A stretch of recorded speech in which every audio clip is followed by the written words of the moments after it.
Hey and welcome back. And आज हम chapter number 7 को रीड करने वाले हैं। एंड लास्ट लास्ट हम लास्ट डे में कल हम यस्टरडे में हम क्या देखने देखे थे। लास्ट में हम देखे थे भाई, क्या वो था, the safety of help in control और हैंडलिंग द कंप्लेंट। कंप्लेंट को हैंडल कैसे करते हैं उसके बारे में, the principal on which ever takes about the how to control the complaint. Let the other person to do a great deal of talking. Okay, एक बात करने की ग्रेट डील होनी चाहिए। बात लेट अदर पर्सन उनको देना चाहिए आपको। ओके, आप सुनना चाहिए आपको। जैसे कि आप लिसनर में गुड लिसनर के लिए क्या बोलते हैं, उनको बोलने को थोड़ा मौका देना चाहिए ज़्यादा से ज़्यादा। तो वो आप उनके बारे में ही ज़्यादा बोलेंगे तो वो उनको अच्छा लगेगा ना। ऐसे ही सेम ही रिलेटेड है ये प्रिंसिपल है, लेकिन let the other person do a great deal of talking. Talking के लिए ग्रेट ग्रेट डील होगा, ये मेरा कहना है, ये प्रिंसिपल के तहत। ओके, आज हम पढ़ने वाले हैं कि how to get cooperation. Okay, how to get cooperation, that is let's start करते हैं। ज़्यादा नहीं, 15 मिनट लगेगा ये चैप्टर खत्म पर, 15 minute 10 minute. Okay, don't you have much more faith in ideas that you discover for yourself than in ideas that are handed to you on a silver platter? If so, isn't it bad judgment to try to ram your opinions down the throats of others people? Isn't it wiser to make suggestions and let the other person think out the conclusion?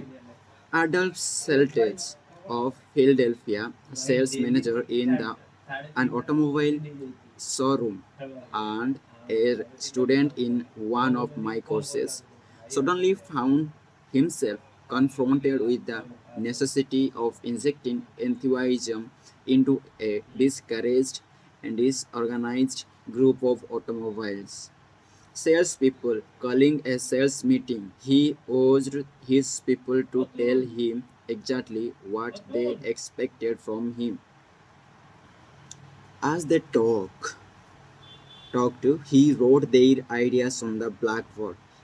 He then said, I will give you all these qualities you expect from me. Now I want you to tell me what I have a right to expect from you. The replies came quick and fast: loyalty, honesty, initiative, optimism, teamwork, 8 hours a day. Okay? Of enthusiastic work, the meeting ended with a new courage, a new inspiration. One salesperson volunteered to work 14 hours a day, and Mr. Seltz reported to me that the necessary increase of sales was phenomenal. The people had made a most sort of moral bargain with me, and said Mr. Seltes, and as long as I lived off to my fat in it, they were determined to live off to theirs. Consulting them about their wishes and desires was just the shot in the arm they needed. No one likes to feel that he or she is being sold something or told to do a thing. We much prefer to feel that we are buying of our own accord or acting on our own ideas. We like to be consulted about our wishes, our wants, our thoughts. Take the case of Eugene. He lost countless thousands of dollars in commissions before he learned this truth. Mr. Wilson sold sketches for a studio that created designs for stylists and textile manufacture. Mr. Wilson had called on one of the leading stylists in New York once a week, every week for 3 years. He never refused to see me, said Mr. Wilson. But he never bought. He always looked over my sketches very carefully and then said, No, Wilson, I guess we don't get together today. After 150 failures, Wilson realized he must be in a mental rut. So he resolved to devote one evening a week to the study of influencing human behavior to help him develop new ideas and generate new enthusiasm.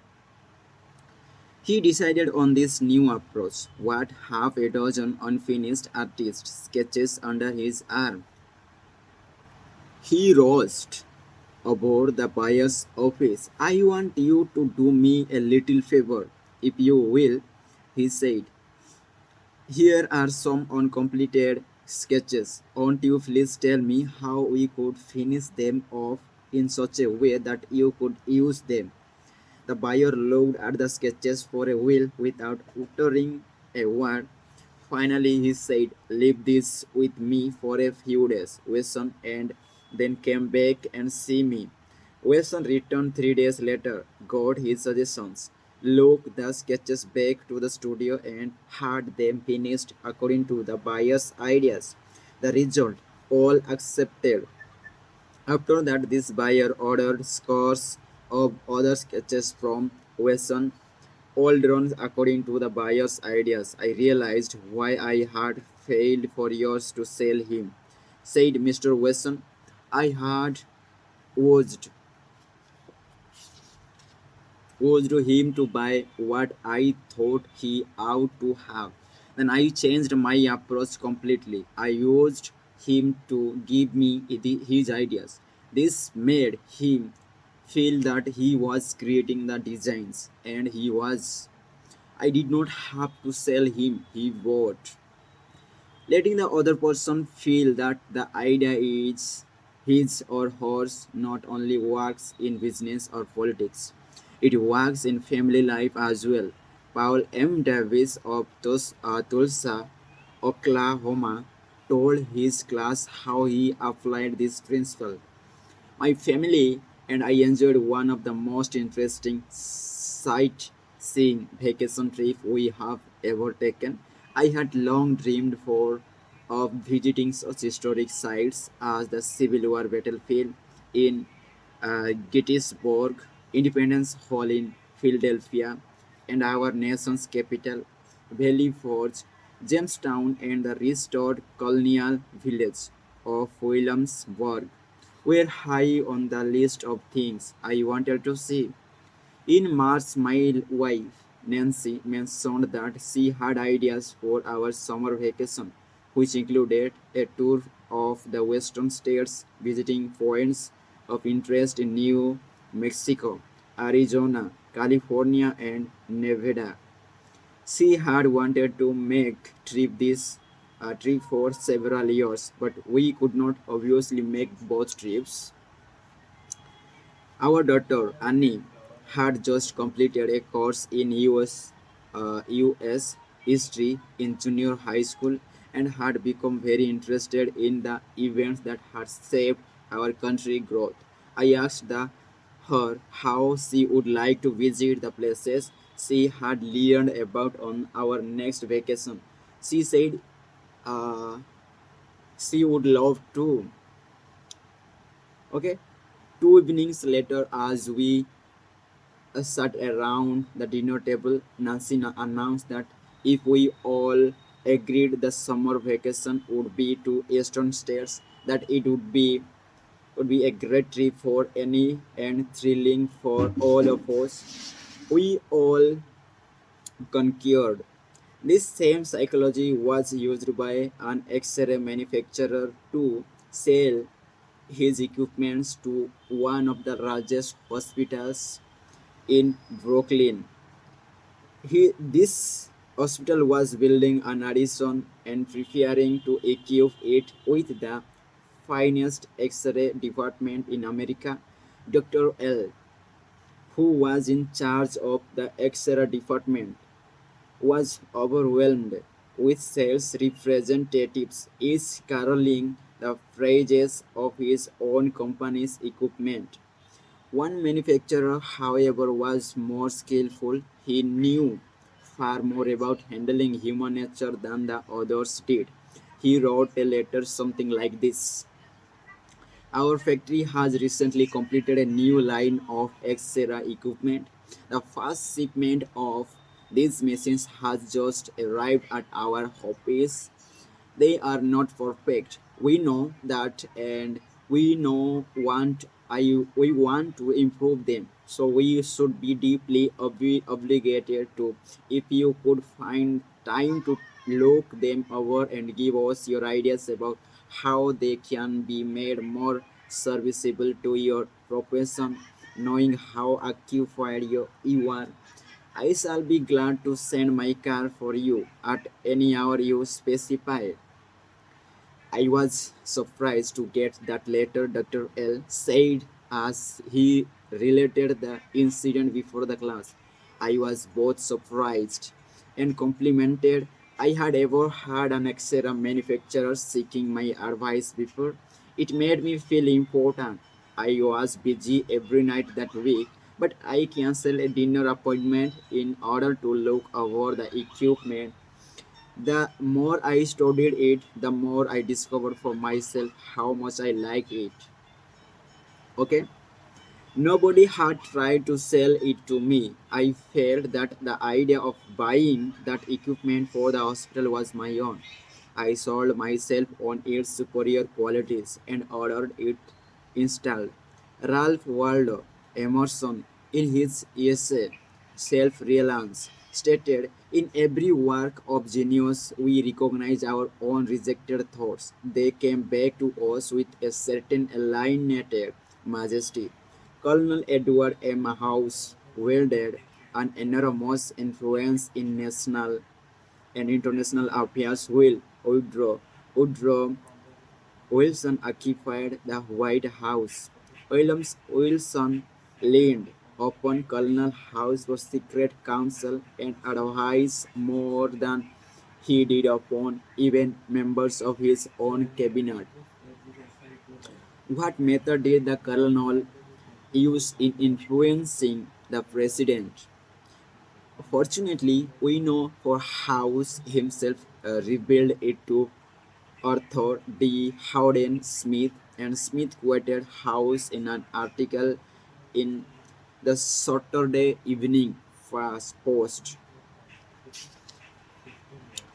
After I got to know the president, House said, I learned the best way to convert him to an idea was to plant it in his mind uh, casually, but so as interest him in it, so as to get him thinking about it on his own account.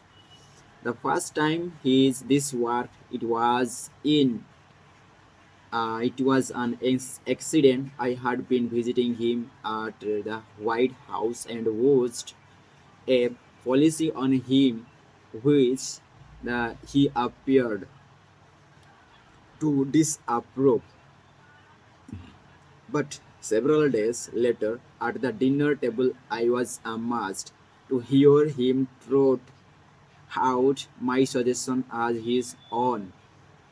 Did House interrupt him and say, that's not your idea, that's mine? Oh no, not House. He was too adroit for that.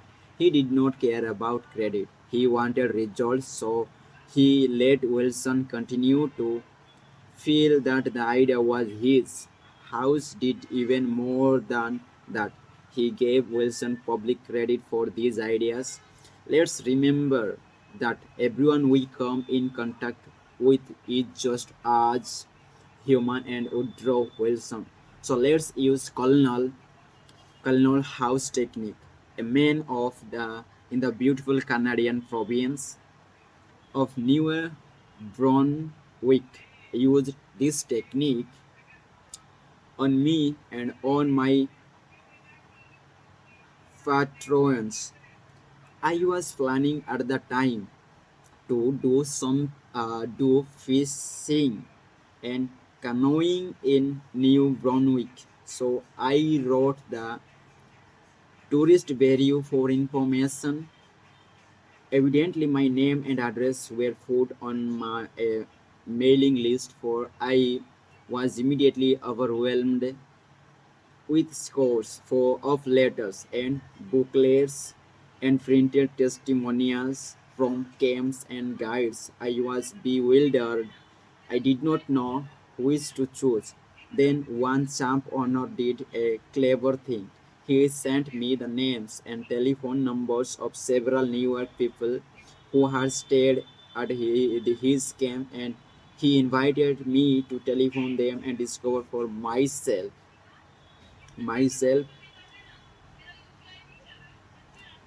okay, what he had to offer. I found to my surprise that I knew one of the men on his list. I telephoned him, found out what his experience had been, and then where the camp, the date of my arrival. The others had been trying to sell me on their service, but one let me sell myself. That organization on 25 centuries ago, Lao Tse, a Chinese sage, said some things that readers of this book might be used today. A region where rivers and seas receive the homage of 100 mountain streams is that they keep below them. Thus, they are able to reign over all the mountain streams. So the sage wishing to be above men, putteth himself below them. Wishing to be before them, he putteth himself behind them. Thus doth his place be above men. They do not feel his weight, though his place be before them. They do not count in an injury. Okay, this is all about the chapter number 7, and the whole chapter says one principle, that is, let the other person feel that the idea is his or her. Okay, छोड़ देना है आपको उस बंदे को, आपकी idea हो लेकिन वो आपके सामने बोले ना आपका आइडिया को, फिर तो कहने दो भाई उसकी आइडिया। ओके, दे फील कि मेरी आइडिया से ही बनी है। सो ये था चैप्टर 7, एंड नेक्स्ट देखते हैं चैप्टर 8 को। Okay, bye.